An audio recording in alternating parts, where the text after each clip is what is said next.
So today's topic is the fourth colligative property, osmotic pressure. तो osmotic pressure को समझने से पहले आपको कंसेप्ट समझना पड़ेगा ऑस्मोसिस का। ऑस्मोसिस समझने से पहले हम एक वर्ड है डिफ्यूजन, इसको समझते हैं, because these two words diffusion and osmosis are somehow correlated. So diffusion process क्या होगा पुत्र? So diffusion means it is the process in which the particle or a substance move from the region का मतलब space है ना, region of its higher concentration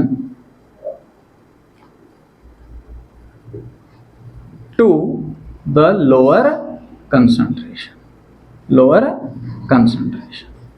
तो यानी कि ये वो फिनोमिना होगा जिसके अंदर कोई भी सब्सटेंस या पार्टिकल अपने हायर कंसंट्रेशन वाले रीजन से लोअर कंसंट्रेशन वाले रीजन की तरफ मूव करेगा।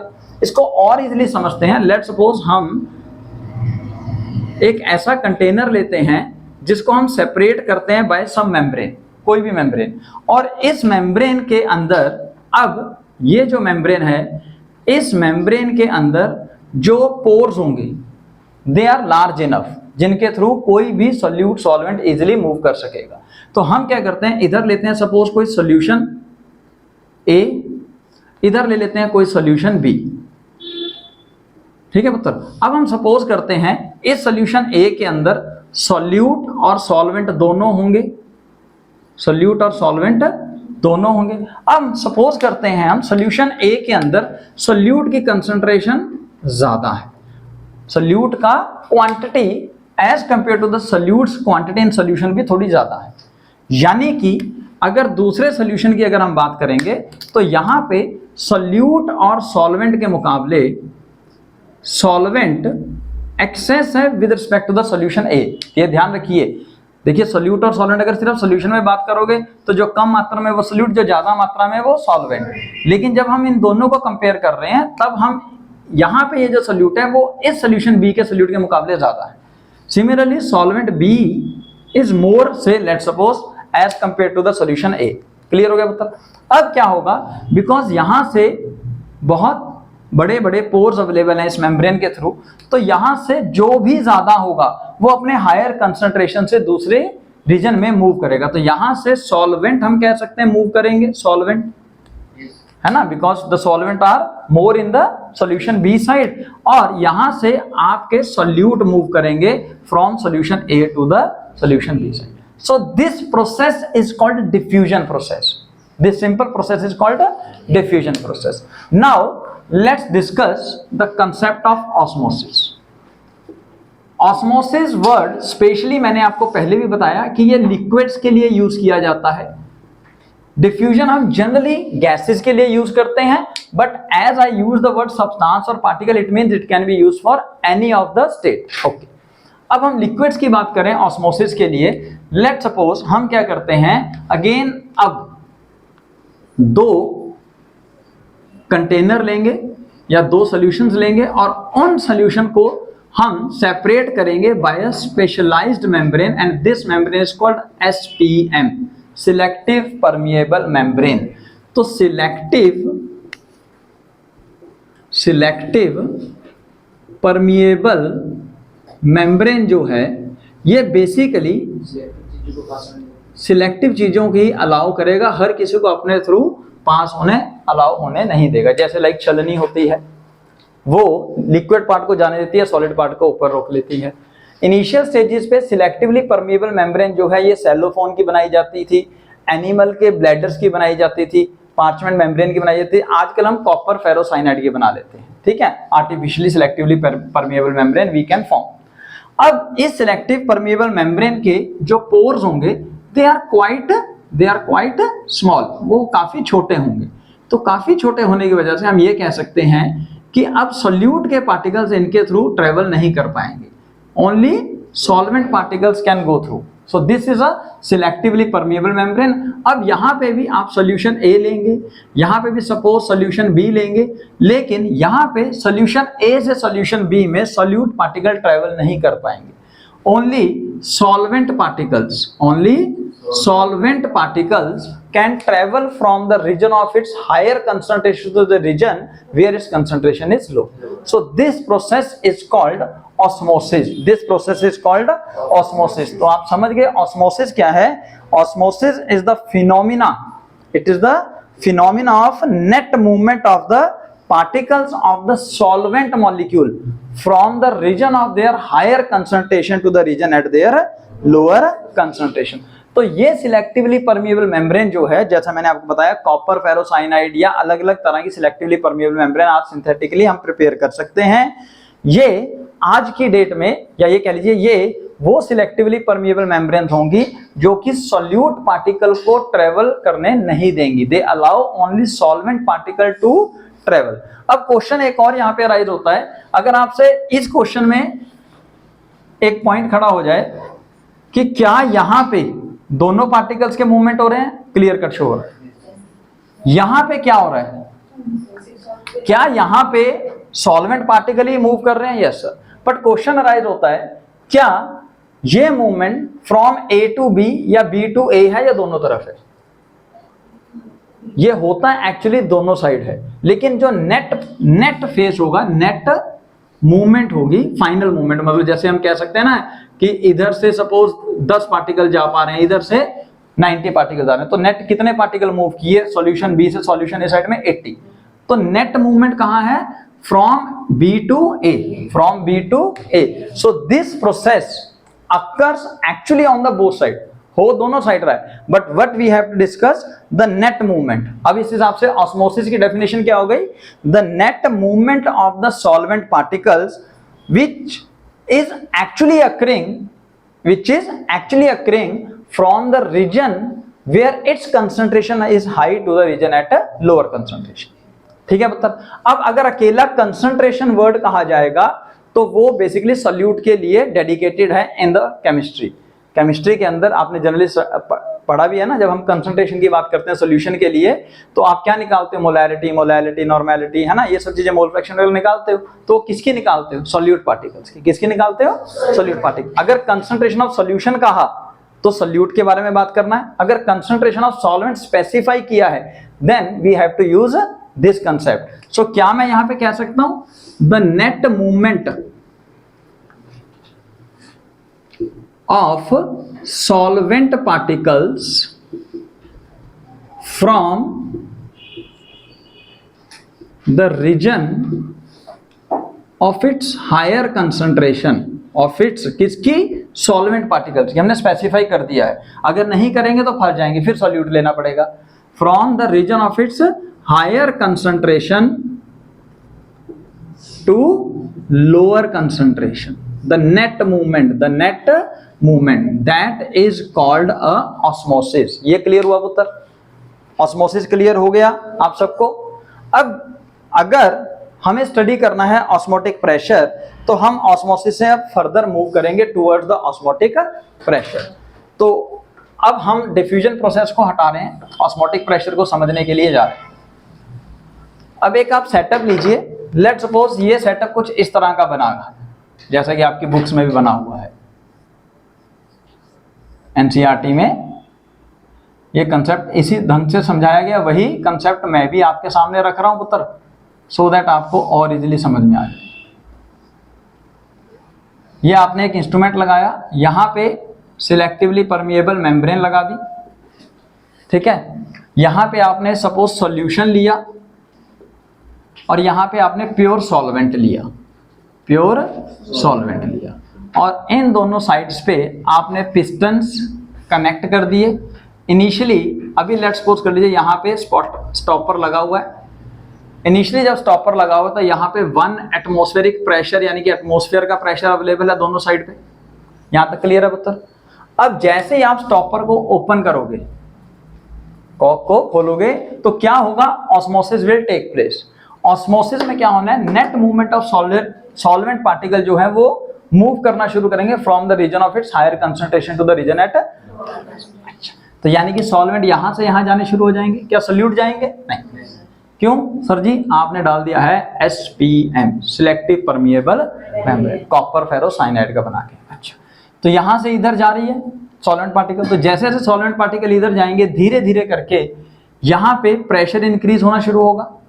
तो क्या एक टाइम पे ऐसा होगा कि यहाँ पे एटमॉस्फेयर के साथ में कोई एक एक्स्ट्रा प्रेशर आना शुरू हो जाएगा पुत्र, एक्स्ट्रा प्रेशर, और धीरे धीरे करके वो प्रेशर इंक्रीज होगा जैसे जैसे सॉल्वेंट मॉलिक्यूल्स इधर ऐड करते जाएंगे।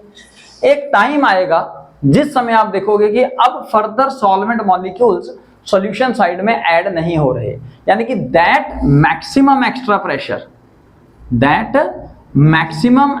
Pressure now can be named as osmotic pressure, क्योंकि ऑस्मोसिस की वजह से वो प्रेशर क्रिएट हो रहा है। This can be named as osmotic pressure. तो बुक्स में बड़े सिंपल ढंग से बताया गया है what is the osmotic pressure. It is the amount of extra pressure which can be applied onto the solution side to stop the osmosis, क्योंकि ये वो एक्स्ट्रा प्रेशर है जिसकी वजह से सॉल्वेंट आ पा रहा है। अगर आप इधर से ही प्रेशर, एक्स्ट्रा प्रेशर यानी कि ऑस्मोटिक प्रेशर अप्लाई कर दोगे तो फर्दर सॉल्वेंट मॉलिक्यूल ऐड ही नहीं कर पाएंगे। So what can be the osmotic pressure? It is the excess pressure या extra pressure which can be applied on solution side to stop the process of osmosis. So this is called your osmotic pressure, and this osmotic pressure is denoted by pi. This can be denoted by pi. और pressure है तो इसकी unit atmosphere, pascal, bar, mm of mercury, torque कुछ भी हो सकती है पुत्र, जो होगी वो हम देख लेंगे। So this extra pressure which is applied over the solution side to stop the process of osmosis, this pressure is called excess pressure। यहां तक क्लियर हो गया? इसके आगे मूव करें। अब experimentally it has been found कि अगर आप ऑस्मोटिक प्रेशर की वैल्यू फाइंड करना चाहते हो, then it has been found that this osmotic pressure, say pi, is directly proportional to the concentration of the solute particles. मतलब मोलैरिटी की बात कर रहे हैं, आप M से भी लिख सकते हो, बुक में C लिखा हुआ है इसलिए मैंने C लिखा है। And it is also directly proportional to the temperature. So temperature should be taken in the Kelvin. ये ध्यान रखिएगा, थोड़ी छोटी बातें। तो जब इसको सॉल्व किया गया तो constant value I R, pi is equal to CR into T. So what is R? R is called universal gas constant. अब यूनिवर्सल गैस कांस्टेंट हम बात कर रहे हैं ना यहाँ पे, तो उसका जो वैल्यू लेंगे वो क्या लोगे पुत्र? अब यहाँ पे आप 0.0821 लिख दें, आप 0.0821 लीटर एटमॉस्फेयर पर केल्विन पर mole. This could be the value जो आपको यहाँ पे लेनी है। पाई पुत्र लेना है, ऑस्मोटिक प्रेशर है in terms of atmosphere, C molarity, वो तो हम वैल्यू निकाल लेंगे, है ना, टी टेम्परेचर जो कि हम केल्विन में लेंगे। यहां तक कोई दिक्कत? हाँ, अगर आपको कन्वर्जन आ जाए तो आप प्लीज याद कर लीजिएगा, इसको आपने लेना है एटमॉस्फेयर में, टेम्परेचर को लेना है केल्विन में इन द न्यूमेरिकल्स, है ना। गैस कांस्टेंट बता दिया मैंने, वैल्यू बता दी, और मैंने क्या बताया आपको? कंसंट्रेशन सी मोलैरिटी है। मोलैरिटी का फॉर्मूला आप सबको आता है, it is number of moles of solute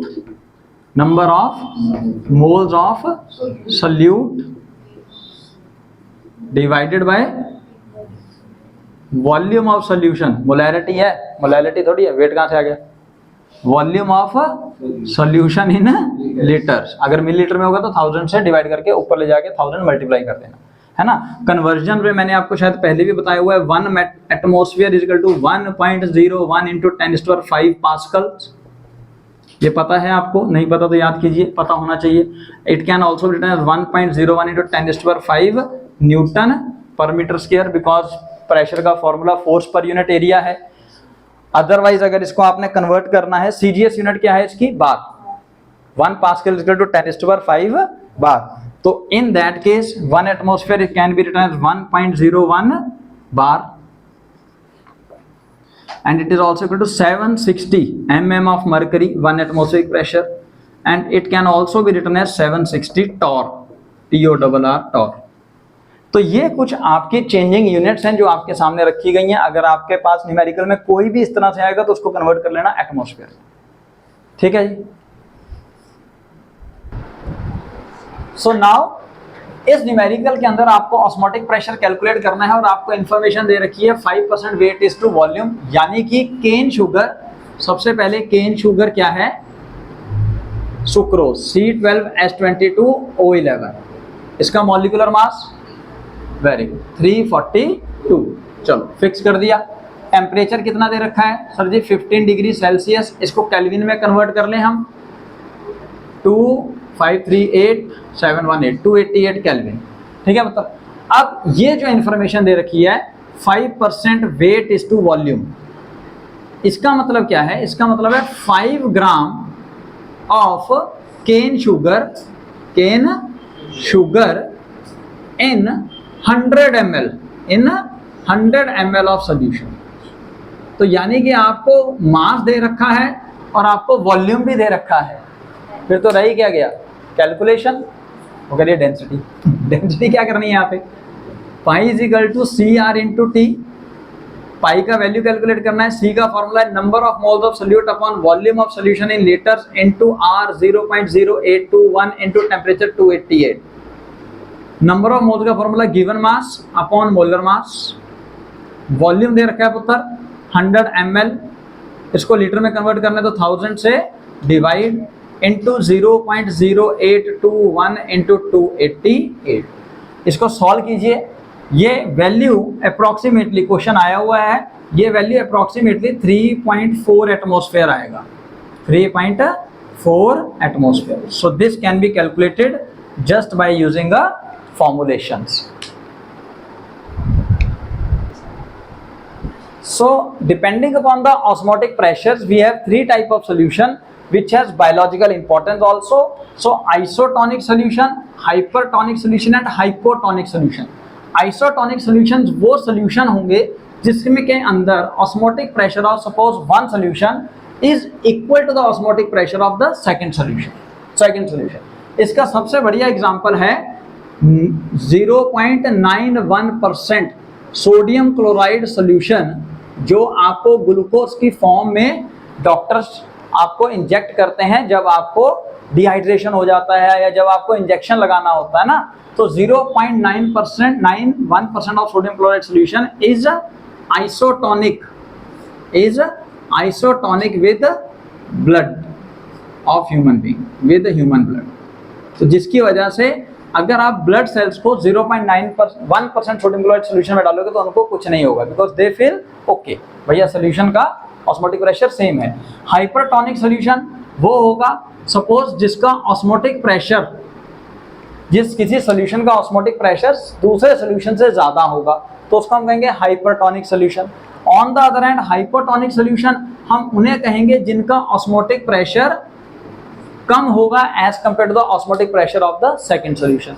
इनके एग्जांपल्स, जैसे आपको आइसोटोनिक सॉल्यूशन का एग्जांपल दिया मैंने 0.91% solution of the sodium chloride with human blood, ऐसे ही अगर आप हाइपरटोनिक सॉल्यूशन का एग्जांपल लोगे दैट इज से 5% sodium chloride solution, 5% sodium chloride solution जो है it is hypertonic with blood, hypertonic with blood. यानी कि अब अगर आपने ब्लड को 5% सोडियम क्लोराइड सॉल्यूशन में डाला तो ब्लड के अंदर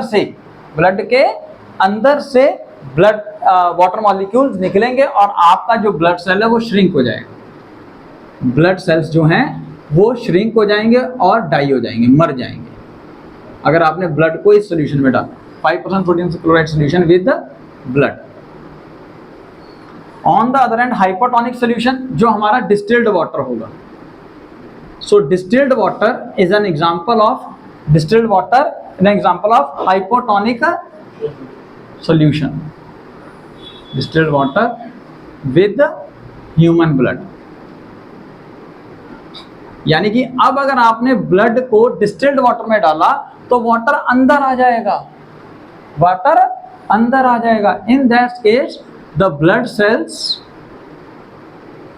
swells and burst, फट जाएंगे. So these are the three type of the solution: isotonic, hypertonic and hypotonic solutions. So reverse osmosis में क्या होना है? osmosis का उल्टा करेंगे वो तरफ.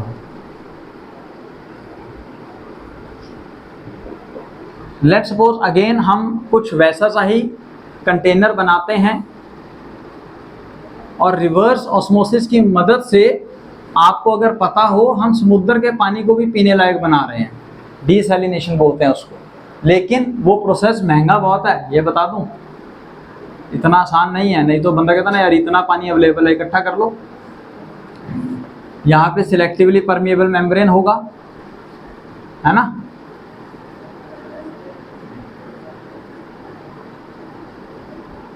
यहाँ पिस्टन लगा हुआ है, ठीक है. इनिशियली अभी अगर बंद है तो यहाँ पे आप फ्रेश वाटर या प्योर वाटर ले लीजिए, फ्रेश वाटर, और इधर आप सॉल्यूशन ले लीजिए which contains water along with the some solute particles. ठीक है. अब आप क्या करेंगे, यहाँ से प्रोसेस को रोकने के लिए, पहले तो 1 एटमॉस्फेरिक प्रेशर तो ऑलरेडी है. अब आपने क्या किया, यहाँ पे जब देखा कि ऑस्मोसिस रोकना है, आप नहीं चाहते कि अब ऑस्मोसिस, आप तो उल्टा रिवर्स करना चाहते हो, तो जब ऑस्मोसिस रोकना है तो आपको कम से कम प्रेशर लगाना पड़ेगा, ऑस्मोटिक प्रेशर. अब अगर ऑस्मोटिक प्रेशर से ज्यादा प्रेशर आप अप्लाई कर देते हो, applied pressure is more than that of osmotic pressure, in that case what will happen, अब सोल्यूशन के अंदर से जो सॉल्वेंट मॉलिक्यूल है वो फ्रेश वाटर की तरफ जाना शुरू हो जाएंगे. रिवर्स ऑस्मोसिस हो गया, जिसकी वजह से यहाँ पे अब जो पानी आप एक्यूमुलेट करोगे ये एक तरह से आफ्टर आरओ रिवर्स ऑस्मोसिस के वो कलेक्ट होगा, और जिसका TDS value as compare to the solution which is present, as compare to the water which is present in the solution side, काफी कम होगा. तो क्या मैं यहाँ पे ये कह सकता हूँ कि reverse osmosis is the process of the movement of solvent through a semi permeable membrane from solution to the pure solvent by applying excess pressure than that of the osmotic pressure. So this is called reverse osmosis. तो यानी कि अगर आप osmotic pressure से ज्यादा pressure apply करते हो on to the solution side, then you can reverse the process of osmosis, और इसी प्रोसेस के द्वारा हम समुद्र के पानी में से पीने वाला पानी निकालते हैं, and that process called desalination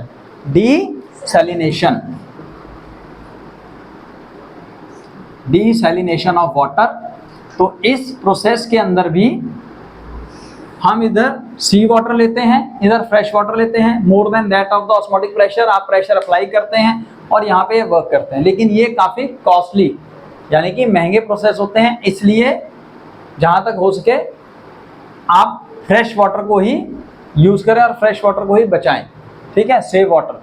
और यहाँ पे ये सारे कंसेप्ट्स आपके क्लियर होते हैं इस प्रोसेस के. अब नेक्स्ट लेक्चर के अंदर हम लोग लेंगे वेंट ऑफ फैक्टर.